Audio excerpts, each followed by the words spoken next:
పిడికెడంత మన గుండె బాగున్నంత వరకే మనకు ఆరోగ్యం.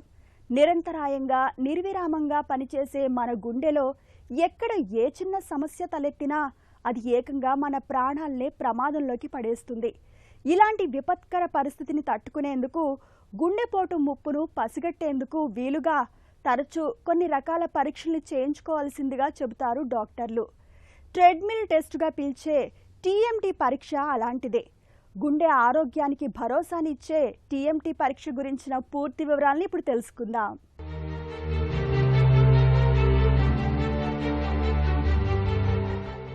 మనకు తెలిసిన వాళ్లలో ఎవరికైనా హఠాత్తుగా గుండెపోటు ముంచుకొచ్చి ప్రాణాల మీదకొచ్చినప్పుడు మనలోనూ ఆందోళన మొదలవుతుంది.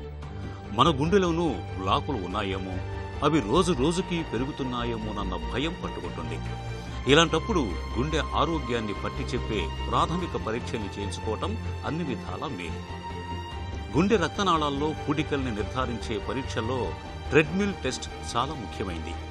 దీన్నే టీఎంటీ అని కూడా పిలుస్తారు. మనల్ని ట్రెడ్మిల్ మీద పరిగెత్తిస్తూ క్రమేపీ దాని వేగం పెంచుతూ వరుసగా ఈసీజీని తీస్తారు. వ్యాయామం చేస్తున్నప్పుడు మనందరికీ గుండె కొట్టుకునే వేగం, పంపింగ్, బీపీ వంటివి పెరుగుతాయి. ఈ సమయంలో గుండె ఎక్కువగా పని చేయాల్సి వస్తుంది. దీంతో గుండెకు రక్త సరఫరా కూడా ఎక్కువగా అవసరమవుతుంది. ఇలాంటప్పుడు గుండెలోని రక్తనాళాల్లో ఎక్కడైనా పూడికలు ఉంటే అక్కడ అవసరమైనంత స్థాయిలో రక్త సరఫరా జరగదు. దీంతో ఈసీజీలో తేడాలు కనపడతాయి. ట్రెడ్మిల్ పరీక్షలో మరికొన్ని ప్రయోజనాలు ఉన్నాయి. వ్యాయామం చేస్తున్నప్పుడు బీపీ పెరుగుతుందంటే భవిష్యత్తులో బీపీ వచ్చే అవకాశం ఉందని తెలుస్తుంది. అలాగే వ్యాయామం ఎంతవరకు చేయొచ్చన్నది కూడా ఇందులో తెలుస్తుంది.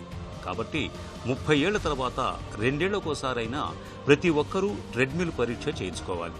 అయితే టీఎంటీ టెస్టులో పాజిటివ్ వస్తే బ్లాక్స్ ఉన్నాయని, నెగటివ్ అని వస్తే బ్లాకులు లేవని భావించకూడదు.